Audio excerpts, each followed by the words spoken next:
Vous écoutez Passeur de mémoire, un programme audio proposé par La Parole Donnée. Marie-Madeleine Peyronnet, aujourd'hui âgée de 90 ans, vit toujours à Digne-les-Bains, dans la maison d'Alexandra David-Néel, première femme européenne à avoir franchi les portes de la cité interdite de Lhasa, au Tibet, en 1924. Secrétaire, confidente et amie d'Alexandra David-Néel, Marie-Madeleine Peyronnet est entrée à son service en 1959, à tout juste 29 ans.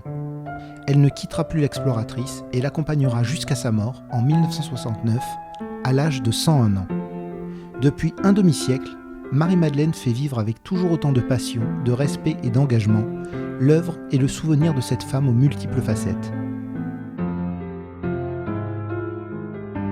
Mais je ne l'ai pas cherché, moi. Je ne savais pas qu'elle existait. Je ne connaissais rien d'Alexandra, rien du Tibet. Et je suis pied noir. Alors, ma sœur, sentant que les événements en Algérie, avec son mari, ils ont vendu, j'avais une grosse propriété dans Sersou. Ils sont venus en France, ils ont acheté un petit immeuble à Aix-en-Provence. Ils ont fait un petit hôtel. Et moi, j'ai été les aider. Alors, très vite, la femme de chambre arrive en retard, je ne sais pas quoi. Et je monte, moi, je fais la femme de chambre. Et je vois sur la table de chevet de la dame, c'était une assistante sociale suissesse, je vois sur la table de nuit les enseignements secrets des bouddhistes tibétains, la connaissance transcendante. Je descends, je dis à ma soeur, tu sais, nous avons une personne très intellectuelle, elle est très bavarde, moi aussi, je vais lier une conversation avec elle, elle a l'air très intéressante. Et au bout de 3 jours, elle s'appelait Hélène Pité, c'était une Suissesse, elle me dit, ah mais vous, on parlait de tout, de la politique, de n'importe quoi. Et elle me dit, qu'est-ce que vous feriez bien avec mon ami? J'ai qui est votre ami, madame? Elle pontifie un peu. Elle me dit, madame Alexandra David-Néel. Moi, j'ai qui c'est ça? Elle me dit, comment? Vous êtes française? Vous ne savez pas que la plus grande exploratrice du siècle, c'est Alexandra David-Néel? Je dis, madame, parlez-moi de la veuve, de l'orphelin, des colivats, quand je m'occupe de tout, mais je ne connais pas David-Néel. Elle m'a dit, je vais vous présenter à elle. Ben, d'accord, madame. J'arrive à l'hôtel Sexus, à 5 minutes de l'hôtel de chez ma sœur. Elle est une dame dans son fauteuil. Elle me regarde. Asseyez-vous, mademoiselle. Comment vous appelez-vous? Quel âge avez-vous? Que faisiez votre père dans la vie? Elle me fait une interview en règle. Et quand elle a fini, elle me dit, au revoir, mademoiselle. Je redescends chez ma sœur. À peine arrivé, là, je suis 5 minutes. Mon beau-frère qui me dit, on t'appelle du Sexus. Mais je dis, mais j'en sors. Le téléphone sonne de nouveau. La directrice me dit, Madame Lachelot à l'époque, son nom me revient. Elle me dit, Madame Nel veut vous voir de toute urgence. Mais je dis, Madame, je sors de chez elle. Enfin bon, je remonte. Elle me dit, Mademoiselle, ne me quittez pas. Je vais mourir dans 2 heures. Je ne sais pas, j'ai une ingrate. Restez avec moi. Et je l'ai pu quitter.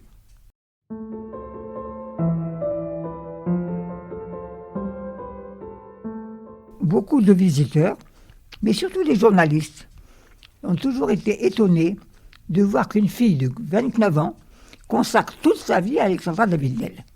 Mais qui est cette fille? D'où elle sort? Et c'est une enfant de la DAS, c'est peut-être une pauvre fille sur le trottoir qu'elle a ramassée, elle a voulu la sortir de sa condition. On disait n'importe quoi. J'ai dit, dites que c'est une fille bourgeoise, comme tous les bourgeois de France. Je ne devais rien faire. Il y avait une ville avec 3 terrasses. Je devais contempler le paysage et rien faire. J'ai tout fait. Tout. Même j'ai trouvé que je faisais mieux la cuisine que la cuisinière. La personne qui lui tapait la machine, elle me dit, elle ne pouvait plus taper. Elle me dit, tu vas apprendre. J'ai dit, moi, je ne sais pas taper la machine. Et j'ai appris tout ça, lundi, mardi. Même pas 3 semaines après, j'écrivais à Christian Fouché, le ministre, une date. Et j'ai tout appris sur le tas. Elle m'a dit qu'elle allait mourir dans 2 heures. Je l'ai cru, moi. Mais bon, 10 ans plus tard, elle était toujours à 2 heures de la mort. Voilà. Mais monsieur, en réalité, c'est la guerre d'Algérie qui m'a fait rester là. J'ai dit, je serai un colis de moins ramené.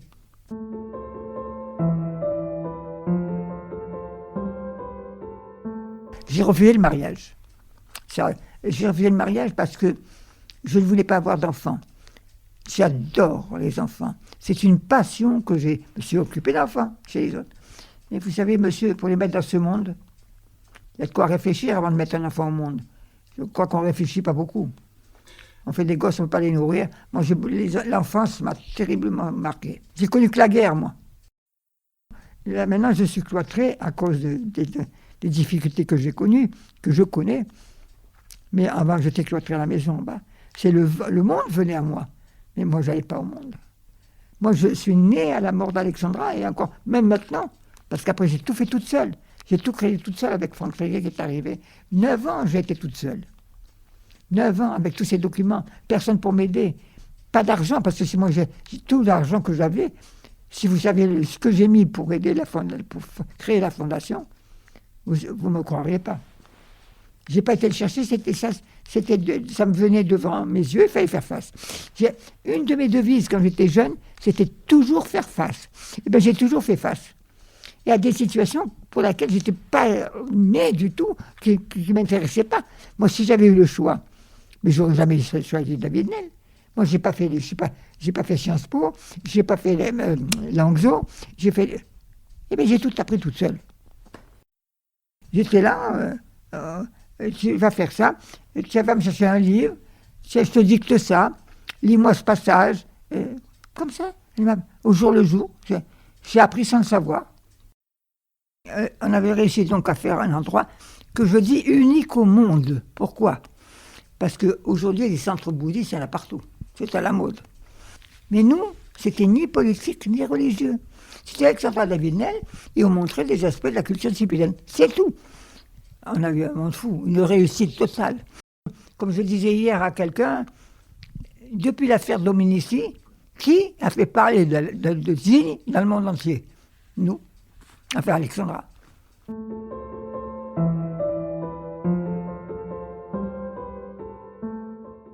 18 heures par jour, on travaillait ensemble. On était toute la journée à travailler ensemble, parce qu'elle écrivait encore des livres. Et elle me faisait faire des recherches dans des livres écrits en langue que je ne connaissais pas. Sors les livres tibétains, c'est pas celui-là, l'autre. C'est un travail difficile, très difficile, mais j'étais là pour l'aider. Tout sortait de l'ordinaire, tout, du matin au soir, tout était extravagant. Tout. On se disputait. Elle m'insultait en tibétain, moi j'insultais en arabe. Tout le monde se demandait comment. On m'avait dit, des amis à elle, qui l'aimaient beaucoup. Il me dit, Marie-Madeleine, vous pouvez être dévouée, vous pouvez faire ce que vous voulez, vous ne tiendrez pas le coup. Personne n'a tenu le coup avec elle, il n'y a que nous parce qu'on est ses amis, vous ne tiendrez pas. Mais j'ai connu que 63 ans, parce que je parle toujours d'elle. Elle ne m'a pas quitté. Je suis habité par cette femme. Vous savez, quand je suis rentré dans la maison, quand on est allé l'incinérer au cimetière Saint-Pierre à Marseille, parce que quand elle est morte, c'était combien, je ne me rappelle plus, 11 jours d'agonie, je crois. J'ai dit dans mon livre, là je fais une erreur, 11 ou 13 jours. Il y avait une paillasse à côté d'elle, je ne l'ai pas quittée. J'ai vu son dernier soupir. Pour ma mère et mon père, la même chose. Parce que j'ai choisi 3 personnes âgées en même temps. Ça n'a pas été facile. Et il n'y avait pas le matériel qu'on a aujourd'hui. Ça a été très difficile. Mais quand elle est morte, comme quand mon père est mort, mais j'étais contente. J'avais été jusqu'au bout. J'adorais mon père et mon père m'adorait. C'est son petit marabout. J'ai été jusqu'au bout de tout. Mais ça n'a pas été facile. Mais j'en pouvais plus. Quand elle est morte, parce que si elle avait vécu encore un an, je ne sais pas si je tenais le coup, monsieur. Il m'arrivait de me coucher par terre devant les escaliers. Je ne pouvais plus avancer. Et je remontais, je me tirais sur eux. Je n'en pouvais plus. 10 ans, 18 heures par jour, sans dimanche ni jour férié. Ça a été très dur.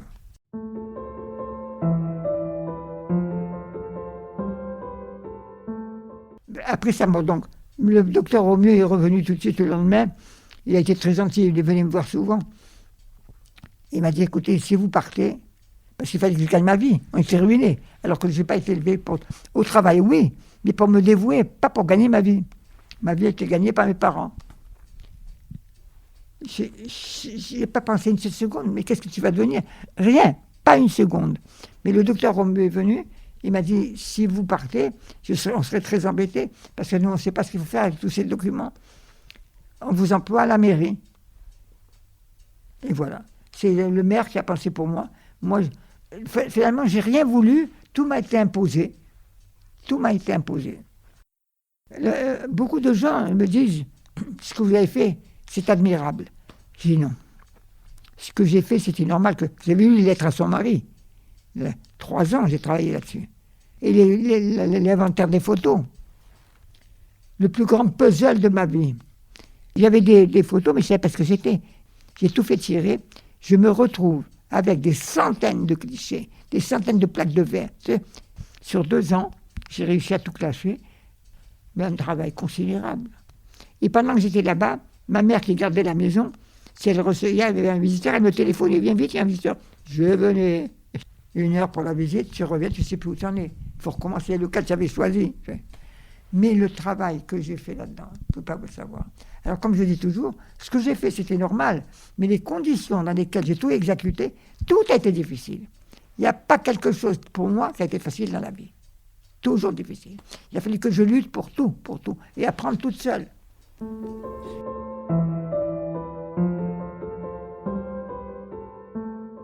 Je crois que c'est plus que de l'amitié. J'étais sa fille. Et moi, vous savez, Alexandra, c'était une femme, on l'adorait, on l'admirait, et en même temps, on l'aurait étranglée. C'était un caractère, c'était un monument. Mais moi, justement, un Belge était venu la voir, et je l'avais installé dans le bureau, tout ça. Et quand il est parti, moi je n'étais pas resté avec eux, et il me dit, Marie-Madeleine, mais comment vous faites pour supporter une femme pareille? Je lui réponds une chose extrêmement idiote, je dis, oh, vous savez, je l'aime beaucoup. Il me dit, non, vous ne l'aimez pas. Il me dit, Marie-Madeleine, un tissu, c'est du fil et de la trame. Ou vous avez le fil en commun, ou de la trame, mais vous avez des points communs. Et c'est vrai, elle en très grand, moi en tout petit, on a beaucoup de points communs. Beaucoup.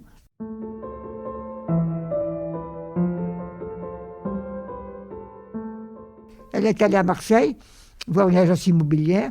Elle dit, vous n'auriez pas un coin dans l'arrière-pays où il y a justement quelques montagnes, une petite rivière, pas d'usine. La dame, elle dit, c'est tout ce qu'il vous faudra. Elle dit, allez voir Dieu, il y a 300 jours de soleil par an. Elle prend le train, elle arrive, elle prend ça, elle achète. Elle avait besoin de pied à terre. Ça aurait pu être ailleurs, ça a été ça. C'est la vie qui vous oblige à beaucoup de choses.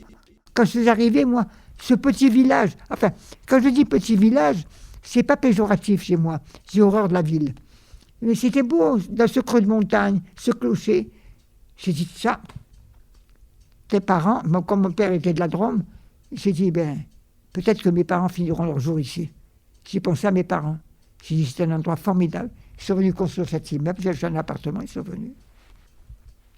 Comme ça aurait pu être ailleurs, ça a été dit. Moi, j'ai rien voulu dans ma vie. Ni le bonheur qui m'est arrivé, ni les malheurs non plus. J'ai rien voulu.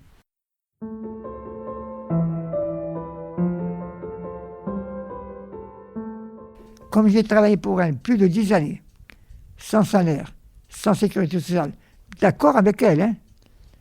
Moi, quand j'ai touché un salaire, la première fois, j'ai pleuré, j'ai sangloté. J'ai dit, c'est ce que je me suis dit, c'est une putain, tu te fais payer pour ce que tu fais. Je n'ai pas été élevé pour ça. Les femmes, on ne travaillait pas chez nous. Les parents nous laissaient bien. Autrefois, on était des familles très riches, de ruine en ruine. Ma mère disait, nous sommes une famille tombée en quenouille. Voilà.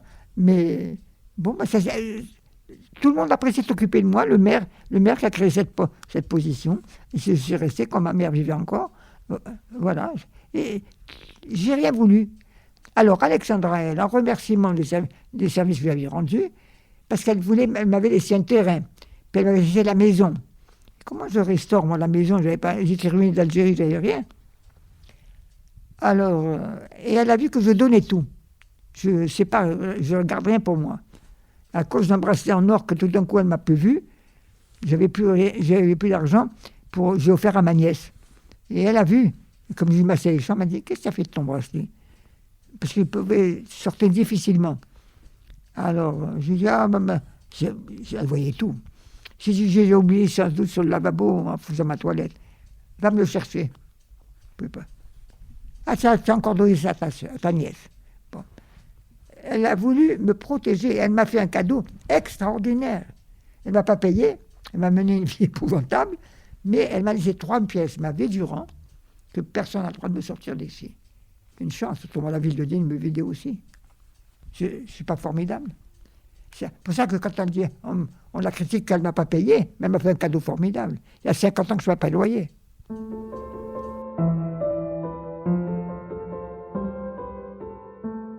J'ai été nommé, le gouvernement, le ministère des Arts, là, ils m'ont nommé chevalier des Arts et des Lettres par rapport au travail que j'avais fait. J'ai réussi à la mort d'Alexandre de faire éditer toute son œuvre. J'ai fait beaucoup de choses. Mais moi, chevalier des Arts et des Lettres, mais je m'en fous complètement. Ça m'a laissé indifférente. Vous savez, je crois que j'ai eu une vie tellement extraordinaire avec Alexandre, tellement difficile, tellement de difficultés, tellement de travail, que, bon, tant mieux. J'aime mieux être décoré comme ça qu'on me critique. Je préfère. Mais honnêtement, je m'en fous. J'ai eu des grands moments aussi de joie, de fierté. Moi, j'ai reçu, comme je vous reçois, la reine d'Italie, Marie-Josée. J'ai reçu le prince et la princesse de Liechtenstein à côté, là. Aussi, j'ai reçu des rois, des princesses, ça. Mais moi, j'étais très ami avec le prince de Grèce et du Danemark. Et, ben oui, c'était ça. Mais moi, j'ai tout accepté comme ça, ben c'est comme ça. Je n'ai tiré aucun orgueil, aucune fierté. Et d'ailleurs, des amis d'enfance d'Algérie, qui m'ont découvert à la télévision, je dis, mais comment elle a fait pour être là, ça? Et puis elle dit, on n'ose pas aller la voir. Et certaines sont venues me voir. Et elle me dit, mais vous pouvez y aller. Elle n'a pas changé, c'est toujours la même. Elle retire, elle dit, elle n'est pas fière. Elle dit, pas du tout. Elle s'en fout complètement. Je suis très bizarre. Je suis un paradoxe. Non, c'est comme ça, c'est comme ça. Je ne voulais surtout pas une vie banale. Eh bien, je l'ai réussi. Ma vie n'a pas été banale du tout.